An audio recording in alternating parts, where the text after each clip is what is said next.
अस्सलाम वालेकुम, good morning, सुबह बखैर। बहुत सी बातें आप लोग हमसे सवाल पूछे जा रहे हैं कि भाई ज़लज़ले के हवाले से पेश गोई है, वो दुरुस्त है नहीं है, इस बारे में भी हम आपको बताएंगे। और भी बहुत मामलात हैं। शेखुपुरा से कल एक दिल दहला देने वाली वीडियो सामने आई है, पुलिस ने FIR तो कर ली है। ये तमाम मामलात लेटर इन द शो। कल एक विजुअल ट्विटर पे ही प्राइमरीली हमने देखा, उसके बाद से हम सारे इसके पीछे लग गए। हमारी टीम, जियो न्यूज़ की टीम, IG से भी रब्ता करने की कोशिश की है, CM के स्टाफ से भी रब्ता हुआ इस सिलसिले में।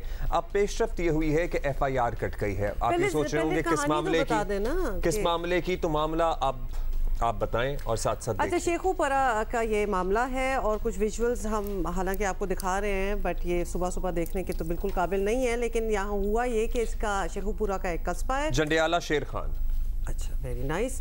और यहाँ एक ससुर ने बहू को मतलब जिस तरह मारा है और जिस चीज़ से मारा है, पूरा बहुत बुरी तरह तशद्दुद किया, जो कि आप देख भी रहे हैं। और ये वीडियो जो है ये सोशल मीडिया पर वायरल हो गई है। We were trying to actually gauge के वीडियो बनाई किसने होगी। और लतीफ़ नामी शख्स है, खाने बनाने में ताख़ीर पर अपनी बहू को बहुत बुरी तरह उसने तशद्दुद का निशाना बनाया है। सारे विजुअल को मैंने पता है क्या, पोते पोतियां जो बहू के बच्चे थे, वो माँ को बचाने के लिए आ गए और बेचारे छोटे छोटे हाथों में उन्होंने जो भी हाथ में आ रहा था वो ससुर को मार रहे हैं कि हमारी माँ को मत मारो।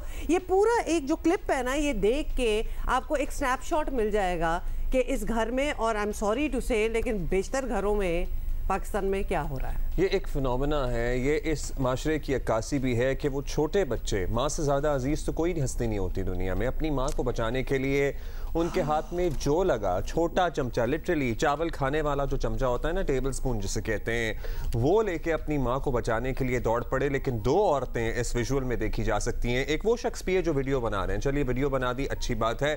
लेकिन एक और गालिबन इनकी सास ही होंगी, वो खड़ी तमाशा देख रही हैं। शुरू में थोड़ी सी कोशिश की थी, बेलन से मार रहा है ससुर अपनी बहू को, और पता नहीं हर 9 महीने बाद लिटरली इतने बच्चे हैं इस औरत के, मुझे समझ नहीं आ रहा था इसी के। आई एम जस्ट थिंकिंग, वैसे तो I can not even imagine, हालांकि हमें पता है ऐसा भी होता है कि कोई बाप अपने बच्चों को मार रहा हो, एक ससुर अपनी बहू को मार रहा है, तुम्हारा क्या हक है कि तुम उस औरत पे हाथ उठा रहे हो? ये भी होता है, ये शायद आपने सुना नहीं होगा। बिल्कुल होता होगा। ऑनेस्टली अब इस दुनिया में आए हमें इतना अरसा हो गया कि there is nothing that we don't know कि ना होता हो। वी नो कि सब कुछ होता है, लेकिन जब ये वीडियो सामने आई है ना, इट्स नॉट एक्टिंग, ऑब्वियसली एक रियल वीडियो है, घर की वीडियो है। ये अब बंद होना होगा, क्योंकि इन लोगों को करार वाकई सजा मिलेगी, इन लोगों को एग्जाम्पलरी पनिशमेंट मिलेगी, तो ही सिलसिला शायद कहीं थम सकेगा। बहुत हो चुका। अब ये जो हम अपने इन पहलुओं पर पर्दे डालते हैं, बात नहीं करते हैं, इन पे से पर्दे चाक कर दीजिए। इन लोगों को सरेआम दिखाइए, बताइए इनके बारे में कि ये हैं वो घटिया किरदार माशरे के जो अपनी बहुओं को, बेटियों को इस तरह वहशियाना तशद्दुद का निशाना बनाते हैं। बेलन हाथ में पकड़ा हुआ है, साथ में लाते भी मार रहा है, और शर्म नहीं आती इस आदमी को। I mean, like, अब जरा ये उम्र दराज इंसान है, कोई इतना कोई यंग आदमी नहीं है कि कुछ अपनी उम्र का इलाज रख लो, कुछ शर्म कर लो।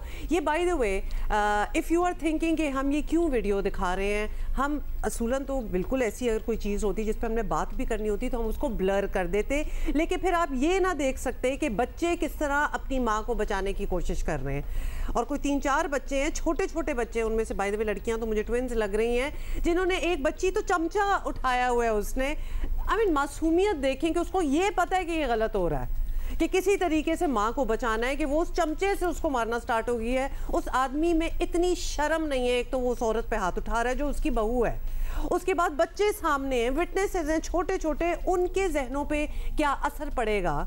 ये दादा है ना उनका। अच्छा, ये भी आपको बता दें, इफ़ यू आर वंडरिंग इस औरत का शौहर किधर था, तो शौहर जो है वो रोजगार के सिलसिले में बैरून मुल्क है, और पीछे ये सब कुछ हो रहा है। यकीनन वो भी टीवी पे देख रहा होगा कि क्या तमाशा लगा। आई वंडर उसे पता होगा, पहले से नहीं पता होगा। अगर भाई साहब देख के पता चल रहा है, ये पहली बार नहीं होगा। अगर भाई साहब आपको पता लग गया है, तो आप थोड़ी सी गैरत का मुजाहिरा करें, वापस आएँ और अपने बीवी बच्चों को या तो वहीं लेकर जाएं या फिर इनका अलग बंदोबस्त करें, क्योंकि आपके घर में आज आपकी बीवी पिट रही है आपके बाप के हाथों, कल आपकी बेटियां भी पिटेंगी, नाजुक बच्चियां हैं, मतलब हाथ पैर टूट गया, सारी उम्र की मोहताजी आपाहज हो गई, तो क्या करेंगे? आप यही बहाना बनाते रहेंगे कि आप बैरून मुल्क रोज़गार के सिलसिले में मौजूद थे और पीछे से आपने इतना भी मामला ना संभाला कि आपके वालिदैन और मैं सास को भी इसमें, इस खातून की सास भी इस मामले में बराबर की शरीक है, या सारी उम्र वो खुद ही पिटी होगी अपने मियाँ के हाथों, तो वो अब बहू को क्या बचाएगी? हम पिछले कुछ दिनों से बातें कर रहे हैं ना कि बहुत अजीब किस्म की हरकतें हो रही हैं मुल्क में और ये वो, और हम ये सोचना स्टार्ट हो जाते हैं कि इनके घर के माहौल क्या होते होंगे। ये एक जो माहौल आप घर में देख रहे हैं ना, तो ये भी घर के माहौल होते हैं जहाँ वायलेंस जो है, ये फिजिकल वायलेंस नजर आ रही है। मतलब ये बड़ी कॉमन प्लेस है आपके अपने घर में। तो फिर ये बच्चे जब बड़े हो जाएंगे तो व्हाट डू यू एक्सपेक्ट कि क्या ये माशरे में क्या कंट्रीब्यूट करेंगे? अभी तक ये शख्स गिरफ्तार नहीं हुआ है। इसको पकड़ने के लिए, इसकी गिरफ्तारी के लिए छापे मारे जा रहे हैं। इस कार्य खैर में आप भी हिस्सा ले सकते हैं अगर आपको पता है कि ये कहाँ है, ये हैवान, ये दरिंदा, मेरा ख्याल है हैवान भी अब कहना छोड़ देना चाहिए, ये शैतान सिफ्त आदमी कहाँ है, तो आप प्लीज़ नेकी कमाएं और इसका पता बताएं पुलिस को ताकि इसको गिरफ्तार किया जा सके। अगर आप इसको छुपाएंगे तो आप इस जुर्म में, इस गुनाह में बराबर के शरीक होंगे। और अगर आपको एक दफ़ा जाते जाते आगे हमने और बातें करनी है, आपको पता है ना कि रीजनिंग क्या थी, हमने बता दी है कि खाना देर से बना में देर हो गई, अंदाजा करें, इसीलिए तो बेलन था हाथ में। उस लड़की को ठुड्डे पड़ रहे हैं, बेलन से उसको मारा जा रहा है और ये अब भाग गया है। मतलब इतना ही है तो तुम्हें अच्छा जी, अभी आगे बढ़ेंगे। आज हमारा मैच है, it's going to be our second warm up match against Australia. Practice भी की है हमारी टीम ने हैदराबाद में। सो आज मिशन वर्ल्ड कप के दूसरे और आखिरी वार्म अप मैच में पाकिस्तान ऑस्ट्रेलिया का सामने। थोड़ी सी टेंशन हो रही है मुझे कोई टेंशन नहीं हो रही है, वी आर ओके। इंशाल्लाह आप देखेंगे अच्छा होगा। और मैच पाकिस्तानी वक्त के मुताबिक 1:30 बजे हैदराबाद दक्कन में शुरू होगा। और कौमी क्रिकेटर्स ने कल सुबह आपको बता दें राजीव गांधी स्टेडियम में 2.5 घंटे तक प्रैक्टिस भी की है। So they are all right, they are in a good place. खिलाड़ियों ने फिजिकल ट्रेनिंग के बाद फील्डिंग की ड्रिल्स जो हैं वो भी किए हैं। नेट सेशन में कौमी खिलाड़ियों ने बॉलिंग और बैटिंग की प्रैक्टिस भी की है। मतलब they have covered everything. Pakistan को अपने पहले वार्म अप मैच में न्यूजीलैंड से शिकस्त का सामना करना पड़ा था, ये आपको याद होगा, कुछ ही दिन पुरानी बात है। और पीसीबी की टेक्निकल कमेटी, टेक्निकल सही मैंने कहा, हाँ, टेक्निकल कमेटी के मिसबाउल हक भी समझते हैं कि वर्ल्ड कप में गलती की गुंजाइश नहीं है। बिल्कुल गलती की गुंजाइश नहीं है, किसी टीम को आसान नहीं ले सकते हैं। बेसिकली सिलेक्शन कमेटी और टीम मैनेजमेंट की टीम है, तो उन्होंने उनको पूरी सपोर्ट की है चेयरमैन साहब ने इस चीज़ पे। तो मेरे ख्याल में मेरा जवाब भी वही देंगे अगर कुछ 19-20 होगा। पाकिस्तान मुश्किल में है। पाकिस्तान एशिया कप में जब से इंडिया से मैच हारे हैं उसके बाद से ऑफ ट्रैक हो गई ये टीम। तो पाकिस्तान एक गलत टाइम पर बड़ी मुश्किल सिचुएशन में आ गया, क्योंकि फ़ख्र ये तो सारे बिलीव करते हैं वो ऐसा प्लेयर है कि अच्छी कंडीशंस में अगर वो खेलेगा तो शायद पाकिस्तान के पास चांस होगा 350 प्लस करने का। ऑल राइट, चलें, ये हो रहा है। सिकंदर वक्त हमारे साथ हैं। Sikandar, how are you feeling about today's warm up match, specially क्योंकि लास्ट जो है हमने न्यूजीलैंड से हम हार गए थे, एंड ऑल्सो कंसिडरिंग के पिछले 4 मैचेस जो ऑस्ट्रेलिया खेल के आ रही है उसमें 3 ऑस्ट्रेलिया जीती थी। हम अगर पिछले 4 देखें तो हम 1 जीते थे और 3 हारे थे, और ऑस्ट्रेलिया इंडिया को भी हरा कर। तो हम किस स्पेस में हैं इस वक्त?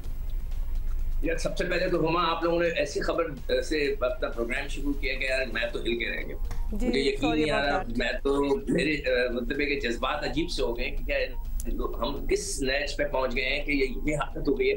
यहाँ पे मैं रिलीजियस लोगों से बोलूंगा जो वो तबलीग करते हैं, वो लोग जो है इस पे काम करें। इन लोगों को जाके तबलीग करेंगे भाई हमारे मजहब में ये चीज नहीं है, वो लोग किधर है मुझे नहीं पता। They must get active about it. Anyway, आज का जो मैच है, अभी जिस तरह मिसबा ने कहा कि देखें, मैंने कल भी प्रोग्राम में बोला था, माशाल्लाह से हम इतने एशिया कप में वी वर फ्लाइंग हाई, हम लोग बिल्कुल ऑन टॉप थे, हम तो दुनिया की बेस्ट टीम समझ रहे थे। और उसको पेस अटैक को वो अचानक हम लैंड कर गए। नाउ हमने टेक ऑफ करना है। टेक ऑफ हो जाता है। टेक ऑफ कैसे होगा कि एक अच्छा बड़ा मैच खेलना है जो अभी शुरू के अंदर, यानी कि तीसरा मैच हमारा है भारत के साथ। अगर पाकिस्तान की टीम उस मैच के अंदर हमने अच्छे परफॉर्म किया तो इंशाल्लाह हम टेक ऑफ भी कर सकते हैं। हमारे यही लड़के थे, बस थोड़ा सा जो हमारे कप्तान बड़ी देर में सोचते हैं। इश्तिहार आता है, आपने देखा होगा कि एक इश्तिहार है, बच्चा हाथ धो रहा है कि जी 2 मिनट तक हाथ धोते रहो, तो वो कहते हैं कि भाई आपका क्या, आप स्लो है क्या? तो यही चीज हमारे कप्तान के साथ है, ही सो स्लो कि सोचते देर में है। पिछले मैच में भी देखिए कि उन्होंने क्या किया, हम साउथ शकील का कहते रहे, उन्होंने खिलाया, चले बहुत जबरदस्त उसने परफॉर्मेंस दी, उसने अपना एक झलक दिखाई। इफ्तिखार को बैटिंग ही नहीं कराई, यानी कि रिजवान और बाबर ये समझते हैं कि बस उन दोनों को प्रैक्टिस चाहिए, दूसरों को किसी को प्रैक्टिस नहीं चाहिए। मैं ये बात करता हूं तो लोग नाराज हो जाते हैं कि बाबर आजम, भाई बाबर आजम होंगे, मगर जब पूरी टीम मिलके चलती है ना, टीम में मिडिल ऑर्डर भी चलता है, आपने इफ्तिखार को 2 बॉलें खेलने के लिए भेज दिया, शर्म की बात है। उससे पहले श्रीलंका में आपने मोहम्मद हारिस को और एक और कोई नवाज लड़का था, उससे उसको ऊपर भेज दिया, नीचे आके उसने फिर 44 रन किए। तो हम क्या कर रहे हैं, हम सोच ही गलत रहे हैं। वहां पर जो लोग मौजूद हैं उनकी सोच ही अलग है। मुझे तो समझ में नहीं आता कि वो कैसे लोग हैं जो क्रिकेट को इतने गलत तरीके से चला रहे हैं। तो खैर एनीवे, अब हमें जो है एक तो ओपनर ढूंढना है कि हमारा ओपनर कौन होगा, मिडिल ऑर्डर को वो सही करे। अगर साउथ शकील को 5 पे खिला रहे हैं तो 6 को इफ्तिखार को खिलाएं, खुदा के वास्ते इफ्तिखार को 6 खिलाएं। वो अच्छी निक में, अच्छे फॉर्म में, आप उसको नहीं खिला रहे। फिर आपने बॉलर, हमारे पास कोई और चॉइस ही नहीं है। आप मुझे बताएं, शादाब और उसामा और नवाज के अलावा आपके पास क्या चॉइस है? आप कुछ नहीं है, आप जो भी बेस्ट समझते हैं। अच्छा, वैसे हमें थोड़ा सा ना कंफ्यूज हो जाते हैं हम भी। अभी आप कह रहे थे कि बाबर आजम सॉर्ट ऑफ, पता नहीं ताना समझें या ना समझें, बट बाबर ही की क़यादत में हम नंबर 1 टीम भी बने। He is the number 1 batsman of the world as well. पिछली दफ़ा हम ये भी डिस्कस कर चुके हैं कि उनकी पसंद की टीम होनी चाहिए। हाँ चलें, वी हैव बीन, सो हम उन्हीं की मर्जी की टीम की बात भी कर चुके हैं, क्योंकि ज़ाहिर है उन्होंने डिलीवर करना है। तो अब जो डिसीजन कर रहे हैं फिर हम उनको तस्लीम करें और देखें कि क्या समरात मिलते हैं उसके। देखिए, बिल्कुल तस्लीम करें, बाबर आजम दुनिया का सबसे बड़ा प्लेयर है, हम सब मानते हैं उनको। मगर देखें, टीम जो थी 11 लड़कों से चलती है, ठीक है। 11 लड़कों में फिर सिर्फ आप ही को प्रैक्टिस करनी थी उन लोगों के।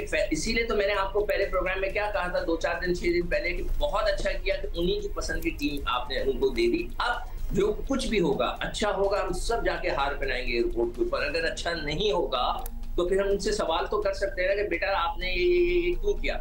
तो ये तो बहुत अच्छी चीज होगी, मगर बाबर आजम को सोचना है। उनके इर्द गिर्द के जो लोग हैं, मुझे लगता है इंतहाई नालायक है, या किसी की हिम्मत नहीं है उनको बताने की कि क्या नालायकी आपको नजर आ रही है, मुझे बताओ। और जो इर्द गिर्द आप कह रहे हैं, what do you mean by इर्द गिर्द? इर्द गिर्द के लोग जो होते हैं, जो उनका मैनेजर है, उनका कोच है, उनका असिस्टेंट अब आया है, असिस्टेंट कोच है, फील्डिंग कोच है, ये सारे लोग हैं ना स्टाफ में। ये एक टीम है जो टीम चला रही है।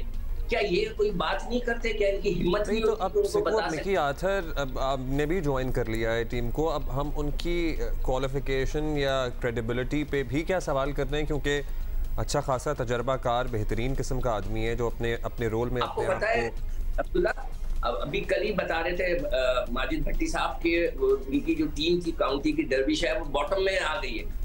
मतलब ये कि उनकी कारकर्दगी आप देख लें। तो कोच जो होता है, देखिए, हाथ पकड़ के नहीं खिला सकता, लड़के जो होते हैं ना वही खिलाते हैं। कोच आपको स्ट्रेटेजी देता है कि आपने बाबर को, फकर को खिलाना है, अब्दुल्ला से खेलेंगे, क्या आपने इफ्तिखार को ऊपर भेजना है या इफ्तिखार को आपने 8वें नंबर पे भेजना है सबसे नीचे। ये जो चीजें होती हैं कि कौन सा बॉलर खेलेगा। अब चॉइस कौन सी होनी चाहिए बॉलर्स की? आपके पास हारिस रऊफ है, आपके पास जो है शाहीन, अल्लाह करे दोनों फिट रहे। तीसरा बॉलर कौन होगा? हसन अली होगा। मोहम्मद वसीम ने तो बहुत खराब गेंदें की। ये चीजें कोच करता है, ये चीजें एडवाइस करता है। कोच का काम बल्ला पकड़ के नहीं बाबर आजम को या किसी और को, वो तो बहुत बड़े प्लेयर हैं। इन लोगों को, ये सब पाकिस्तान टीम में आ गए, इनको सिर्फ स्ट्रेटेजीज बताता है, कहाँ अटैक करना है, किस जगह पे करना है। तो ये चीजें उसकी कोच की होती है। वो थोड़ा लेट हो गए, वो टीम के साथ होने चाहिए थे, शुरू से लेके चलने चाहिए थे ये काम। अच्छा सिकंदर, ऑब्वियसली बाकी सारे लोग इधर उधर हो जाते हैं जब आप ग्राउंड में उतरते हैं, तो फिर तो कैप्टन नहीं चलाना है टीम को। चूंकि जैसे आपने पॉइंट आउट किया कि हमने सुबह का आगाज़ भी बड़ी मुश्किल खबर से की है, is there anything working out for Pakistan team के हम इस एवेन्यू में बहुत अच्छे हैं और हमें फिक्र करने की जरूरत नहीं है? Let's talk some positives. देखिए, पॉजिटिव के अंदर हमारे पास जो सब इनफॉर्म प्लेयर्स हैं वो बाबर और रिजवान हैं। उन्होंने, मुझे लगता है कि पूरी, और इमाम कभी कभार चलते हैं, कभी बिल्कुल स्लो हो जाते हैं। इन 2 लड़कों ने जो है पूरी टीम को लेके चलना है। They are into very good form, पिछले मैच भी बहुत जबरदस्त खेले। तो इनको दोनों को मिलकर प्लान करना है कि अगर हम मैक्सिमम ओवर्स खेलते हैं तो हमें किस तरह लेके चलना है। फिर शाहीन आपके पास मौजूद है, आई होप कि हारिस लोग फिट हो गए हों, वो वहाँ पे मौजूद हैं।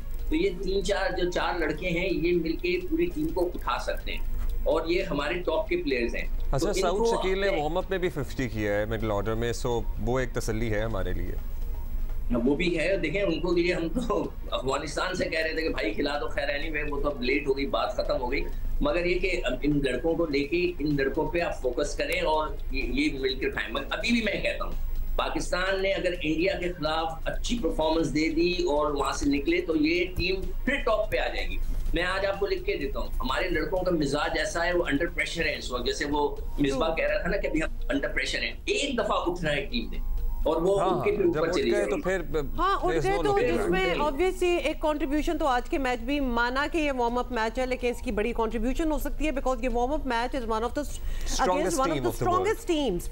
Let's talk about Australia. बहुत ही स्ट्रॉन्ग फुटिंग पे ऑस्ट्रेलिया जो है ये इस वर्ल्ड कप में आई है। They have been winning the past couple of matches. किससे हमें जरा ज्यादा डर है अमंग्स्ट देयर टीम मेंबर्स? देखिए ऑस्ट्रेलिया का साथ ये है कि ऑस्ट्रेलिया अभी इंडिया से सीरीज हारा है, जीता नहीं है उनसे सीरीज। 2-1 से वो हार गए थे।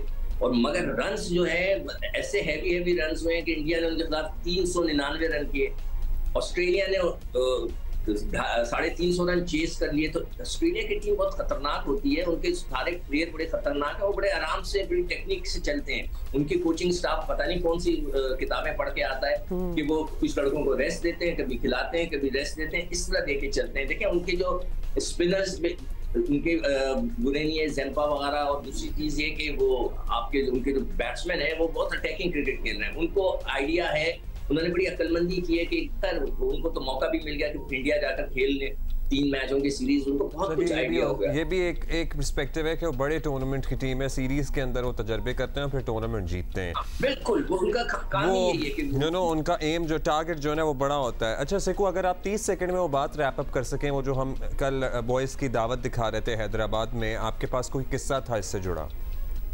नहीं देखें, इस किस्म की चीज जो होती है वंस इन अ वाइल जरूर होती है। जब मैं टीम के साथ था तो हमारा जो रिचर्ड पाइपर्स था उसने बोल दिया था कि कोई पराठा नहीं खाएगा, कोई ऑमलेट नहीं खाएगा। तो हमारा एक लड़का जो था उसने टोस्ट के नीचे जो है ना पराठा रखा हुआ था और चोरी चोरी जो है टोस्ट ऊपर से पराठे नीचे तो तोड़ के खा रहा था, पकड़ा गया। उसको बड़ी झाड़ पड़ी, जब बहुत ज्यादा झाड़ पड़ी तो हमारा जो एक प्लेयर था जो बहुत सुपरस्टार था, मैं नाम किसी का भी नहीं ले रहा, उसने जो है जिस स्टाइल से बोला वो मैं आपको बता देता हूँ कि सीकू भाई उन्हों दस दो कि मैं 4000 रन पराठे खा के कीते ने, अब मैंने ना रोके। ये उसका स्टाइल था।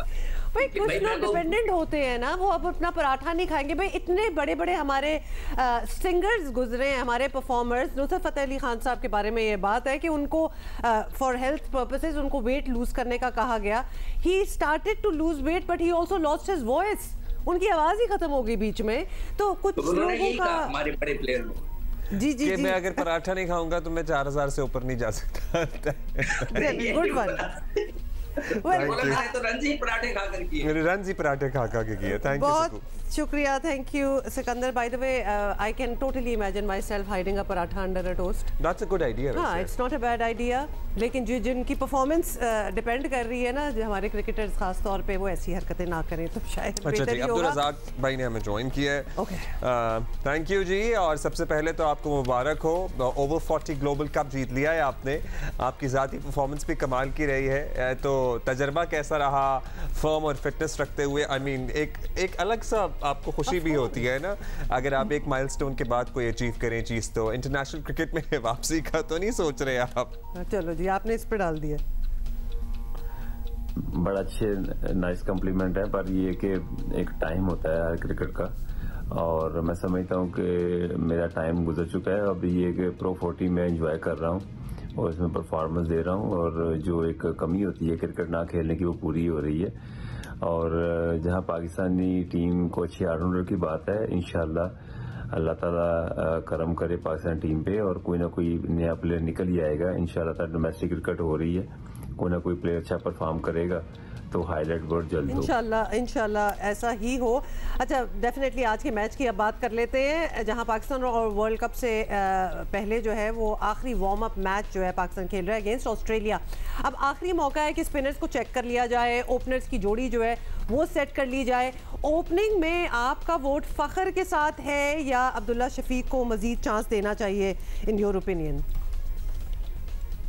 ये देखें, ये जो वार्म अप मैचेस होते हैं ये थोड़ा सा एक्सपेरिमेंट के लिए तो होते ही हैं, पर ये मैं समझता हूँ कि आपको पता तो होता ही है और आपके एक माइंड में ये जो पाकिस्तान टीम जो होती है, जब आप जाने लगते हैं तो जब टीम अनाउंस करते हैं स्पेशली वर्ल्ड कप की, तो उसी दिन से आपके माइंड में जो एक प्लान होता है वो एक आप प्लान कर रहे होते हैं कि जी हमने अब्दुल्ला शफीक के साथ जाना है और माम के साथ जाना है। तो मेरे पॉइंट ऑफ व्यू से तो लग रहा है कि ये बेस्ट कॉम्बिनेशन है। और हाँ, जहां आप देखें कि ज़रूरत है, अगर फ़खर नेट में बड़ा अच्छा खेल रहे हैं, फील्डिंग भी अच्छा कर रहे हैं, जान भी मार रहे हैं, मेहनत कर रहे हैं, तो डेफिनेटली फ़खर को आपको इग्नोर नहीं करना चाहिए। और डेफिनेटली अभी अब्दुल्ला शफीक और माम के साथ जाएं, और काफ़ी मैचेस हैं, और कोशिश कर ये होनी चाहिए कि जितने भी मैचेस आप खेलें, चाहे फ़खर खेले या इमाम खेले या अब्दुल्ला शफीक खेले, तो सेमीफाइनल से पहले आपका जो है ना कॉम्बिनेशन बन जाना चाहिए। सेमीफाइनल में आपको जो है ना कोई गुंजाइश नहीं है आपके पास। अच्छा, अब वो बुनियादी मसला जिसकी होपफुली आज हम ना मिसाल देखें, हमारे स्पिनर्स जो है ना वो विकेट नहीं ले पा रहे हैं, शायद अब इसलिए मैच भी हारे हैं। तो शादाब, नवाज, इफ्तिखार वगैरह क्या गलत कर रहे हैं आपके ख्याल में? आपका इतना तजर्बा है, किस तरह बेहतरी लाएं कि हमारा जो स्पिन बॉलिंग अटैक है वो बेहतर परफॉर्म करें? देखिए, ये क्रिकेट जो है, इसमें मैं पहले भी कह चुका हूँ कि ज़रूरी नहीं होता कि आप तीनों के तीनों डिपार्टमेंट में आप नंबर 1 पे रहें। कोई ना कोई चीज़ हो ही जाती है। आपको याद होगा कि एक पाकिस्तान पे ऐसा भी मैच आया था कि हमारे पास फास्ट बॉलर ऐसा लग रहा था जैसे अब कम हो गए हैं। जैसे अब शाहीन के पहले मोहम्मद आमिर थे और मोहम्मद आसिफ थे, जब वो थोड़ा सा उन पे एलिगेशन लगे तो वो एकदम से पाकिस्तान को थोड़ा सा लगा कि जैसे पाकिस्तान के पास फास्ट बॉलिंग है ही नहीं। फिर अचानक से शाहीन आ गया, हारिस रऊफ आ गए, नसीम शाह आ गए। तो ये एक नेचुरली मैं समझता हूँ चीज़ है। इसमें इंशाल्लाह मुझे उम्मीद है कि यही स्पिनर जो है, अगर जब ये परफॉर्म करेंगे, विकेट लेंगे, तो फिर हमारा वो जो खला है वो फिल हो जाएगा, और हम फिर जो है हम कहेंगे पाकिस्तान टीम बहुत अच्छी है। तो मुझे उम्मीद है कि ये अब हमारे पास ऑप्शन तो नहीं है कोई इनके अलावा। अब इन पे ही हमें कॉन्फिडेंस करना चाहिए और इनकी ही बात करनी चाहिए कि हाँ, ये ही परफॉर्म करें। शादाब भी 5 आउट कर सकते हैं, उसामा मीर भी 5 आउट कर सकते हैं, मोहम्मद नवाज भी 5 आउट कर सकते हैं। चलिए जी, थैंक यू सो मच। और अभी हमने जिस बात की आपको मुबारकबाद दी है, हम उसके बारे में ब्रीफली बता दें कि ग्लोबल ओवर 40 क्रिकेट कप का टाइटल जीत लिया है अब्दुल रज़ाक भाई की टीम ने, और फाइनल में पाकिस्तान वेटरन्स ने वेस्ट इंडीज को हराया है एक्चुअली, और 152 रन से शिकस्त का सामना करना पड़ा वेस्ट इंडीज को 152 से। Imagine, that's like a very decisive. Pakistan team event में नाकाबिले शिकस्त रही, और हमारा क्या स्कोर रहा? अब्दुल कादिर साहब ने फाइनल में 6 विकेटें ली, मजमूई तौर पर टूर्नामेंट में 28 विकेटें ले उठे। जियो सुपर ने ये तमाम मैचेस बराह रास्त आवाम को दिखाए और आवाम ने अच्छा, ये कुछ विनिंग मोमेंट्स है ना, जब आपको पता है एक बड़ी वो आइकॉनिक सी तस्वीर होती है, चैंपियंस आगे लिखा हुआ, इसको फुल स्क्रीन कर देना। अच्छा चलिए, हो गया फिर। Okay, good one. ब्रेक लेते हैं, वी आर राइट हियर, मिलते हैं।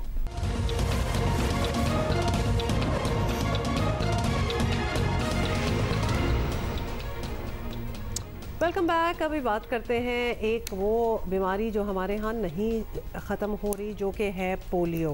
पूरी दुनिया में ख़त्म हो चुकी है, हमारे यहाँ अभी भी मुहिम चल रहे हैं उसको ख़त्म करने के। जैसे कि इंसदादे पोलियो मुहिम का आगाज़ जो है वो आज से हो गया है, और ये मुल्क गिर है, सिंध, बलोचिस्तान, पंजाब, हर जगह होगा। रावलपिंडी और फैसलाबाद में मुहिम 7 रोज़ तक जारी रहेगा, और जबकि पंजाब के दीगर अजला समेत खैबर पख्तूनख्वा में दौरानिया 5 दिन का होगा पोलियो मुहिम। कल से एक्चुअली शुरू हो गया था सिलसिला, तो आज भी सिलसिला जारी रहेगा। अच्छा, इसमें बाय द वे आपको बता दें कि 2,04,000 के करीब जो हैं वो पोलियो वर्कर्स हिस्सा लेंगे, जिसमें 5 साल से कम उम्र के 2,12,60,000 बच्चों को कतरे पिलाए जाएंगे।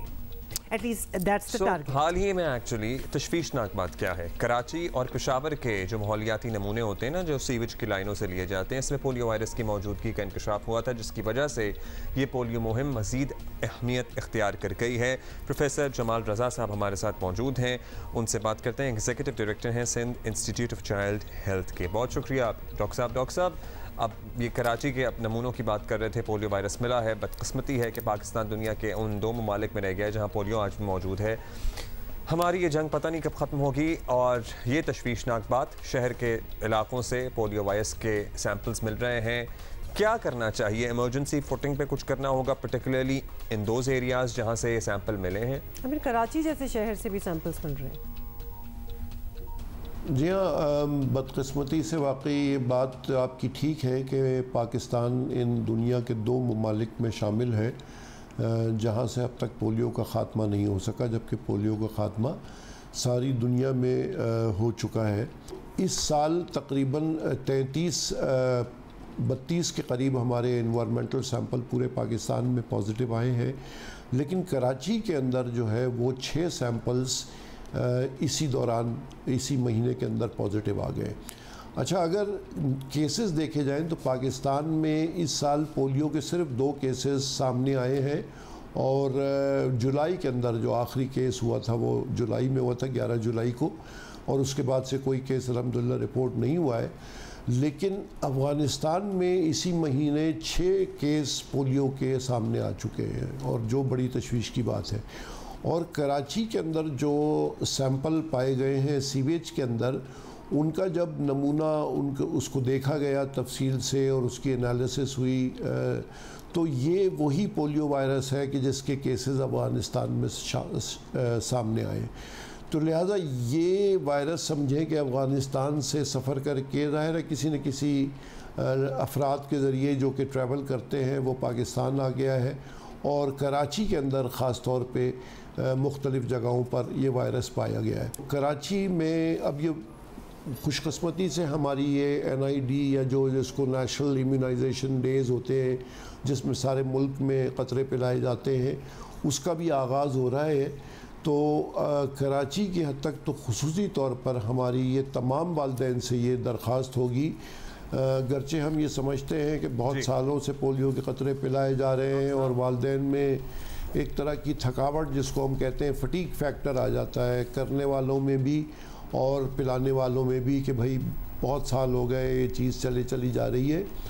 लेकिन इस मरतबा खुसूसी तौर पर हमारी ये अपील होगी उन तमाम वालिदैन से कि इस सिचुएशन को बहुत ही संजीदगी से लें और पिछली मुहिमात से ज़्यादा इसके अंदर इस बात का ख्याल रखें कि आपके बच्चे पोलियो के क़तरे पीने से रह ना जाए। ये ज़रूर बताइएगा कि जो लोग, और ये हमें बड़ा कंसर्न करती है बात, क्योंकि कितने अरसे से पोलियो इंसदाद पोलियो मिशंस जो हैं वो चल रहे हैं, जो लोग आज भी वैक्सीन के क़तरे पिलाने के ख़िलाफ़ हैं उनकी आगाही के लिए ये ज़रूर बता दें कि पोलियो कितनी ख़तरनाक बीमारी है एक दफ़ा फिर। हालांकि आई थिंक हम सारों के सामने एग्जाम्पल्स भी हैं और इससे मुतासर होने वाले शख्स और उसके ख़ानदान की ज़िंदगी पर क्या असर पड़ता है। ये बात बार बार कही जाती है कि अगर आप अपने बच्चों को ये क़तरे नहीं पिला रहे तो उनको आप इंतहाई एक ख़तरनाक बीमारी से रूशनास करा रहे हैं या उनको एट रिस्क उनको रख रहे हैं कि उनको ये ख़तरा है कि ये बीमारी जिसमें एक फालिज की शक्ल या ये समझ लीजिए कि एक माजूरी सारी उम्र की है और जिसका इलाज भी मौजूद नहीं है और जिसका बचाव मौजूद है, तो अगर आप उस बचाव से को इस्तेमाल नहीं करते, उन बच्चों को पोलियो के क़तरे नहीं पिलाते, तो उनको तमाम ज़िंदगी के माजूरी के ख़तरे में आप डाल रहे हैं। लिहाजा खुदारा आपसे ये दरख्वास्त है कि इस तरह ना करें। इसकी महफूज होने की मेडिकल साइंस भी पूरी तरह से गवाही देता है। तमाम उलमाए कराम, दीनी मशाइख इस बात पे मुत्तफ़िक़ हैं कि ये कोई इसके अंदर ख़राबी आपके बच्चों के लिए या आपके लिए नहीं है। लिहाजा तमाम हिचकिचाहट को दूर करें और ज़रूर अपने बच्चों को पोलियो के क़तरे पिलाएं। इसमें कोई ख़राबी नहीं है, सिर्फ आपके बच्चों का फ़ायदा है और अब क्यों अपने बच्चों को एट रिस्क डालना चाहते हैं। प्रोफेसर जमाल रज़ा, बहुत शुक्रिया ताजी और आपा जी के, थैंक यू सो मच। ये है कि ये सारे एग्जांपल्स हम अपने सामने देख चुके हैं। या तो कोई ऐसी चीज़ हो ना अलिफ लैला की कहानी कि कभी 10-12 सालों में कोई एक पोलियो से अफेक्टेड निकलता हो, this is in front of us. तो अब तो ये बात जो है वो समझ जानी चाहिए। ब्रेक के बाद हासिल होता है।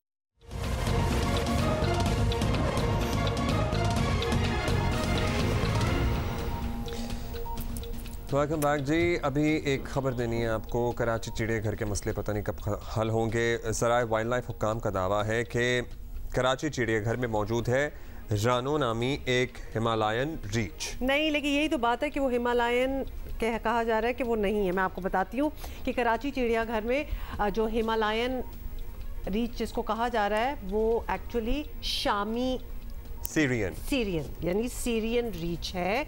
तो क्योंकि हिमालयन के हवाले से ये बात ये हो रही थी कि that can not survive in this weather, but अब ये बताया जा रहा है कि वो हिमालयन ब्रीड है ही नहीं, वो सीरियन है। शामी यानी कि सीरियन ग्रिजली बेयर जिसे कहते हैं ना, भूरा रीछ जिसे कहते हैं। इस बारे में खैर हमारी साथी हैं शवाला असलम, वो चिड़ियाघर में मौजूद हैं और हमें इसकी मजीद डिटेल दे रही हैं कि भाई ये क्या मामला है, उलझा हुआ है थोड़ा सा। कराची में इन दिनों गर्मी अपनी शिद्दत इख्तियार कर रही है और इसी सिलसिले में हालिया दिनों कुछ इत्तलात थी कि कराची चिड़ियाघर में मौजूद जो रानू नामी रीछ है उसके हवाले से वाइल्ड लाइफ अकाम की जानिब से ये कहा गया था कि इस रानू नामी रीछ को 2017 में कराची चिड़ियाघर लाया गया था। वाइल्ड लाइफ अकाम की जानिब से ये भी कहा गया था कि ये हिमालयन रीछ है जिसको यहाँ कराची चिड़ियाघर में ये मुकीम है।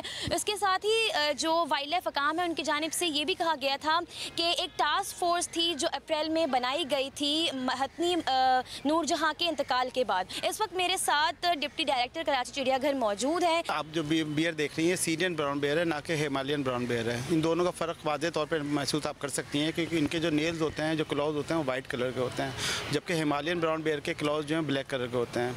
हिमालयन ब्राउन बेयर साइज़ में कदरन बहुत ऊँचा होता है और ये टाइनी कद का होता है, छोटे कद का होता है। ये बहुत वाज़े फ़र्क नज़र आता है आपको इसके अंदर। गर्मी के हवाले से अगर हम बात करें तो जानवरों पे, क्योंकि जैसे इंसानों को एहतियाती तदाबीर की ज़रूरत होती है, जानवरों को भी खुसूसी एहतियाती तदाबीर की ज़रूरत होती है। तो ये जो आप कह रहे हैं कि ये सीरियन ब्राउन बेयर है, तो इनकी क्या ख़ास ख्याल आप लोग करते हैं? और ये जो फ़र्क भी अगर हम बात करें तो वो झड़ते हैं। जहाँ तक गर्मियों की बात है तो पूरा ज़ू जो है, पूरा ज़ू का ख्याल रखा जाता है। सिर्फ इसका ख्याल या किसी और जानवर का अलग से ख्याल नहीं रखा जाता। हमारे केजेस शेडी हैं, जगह आप महसूस कर रही हैं। हमारे केज में सब केजेस में पंखे लगे हुए हैं। गर्मियों के सीज़न में सारे केजेस में बर्फ़ डलती है।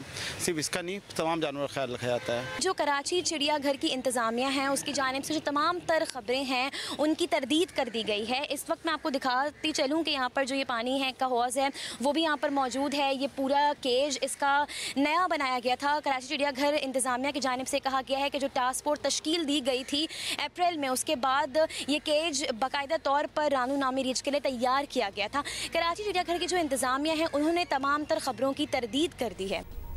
I don't know, but I feel really sad, you know, looking at these conditions. ये नया बनाया है, पुराना बनाया है, बहुत अफसोस है। खैर, हमने आपको ये बताना है कि जियो तेज़ पे आप supreme court practice and procedure bill की समाअत जो जारी है, जो सरकारी टीवी पर बराह रास्त नशर कर रहा है, वो जियो तेज़ पर आप देख सकते हैं और हमें आप देख सकते हैं कल सुबह। See you tomorrow. Have a good day.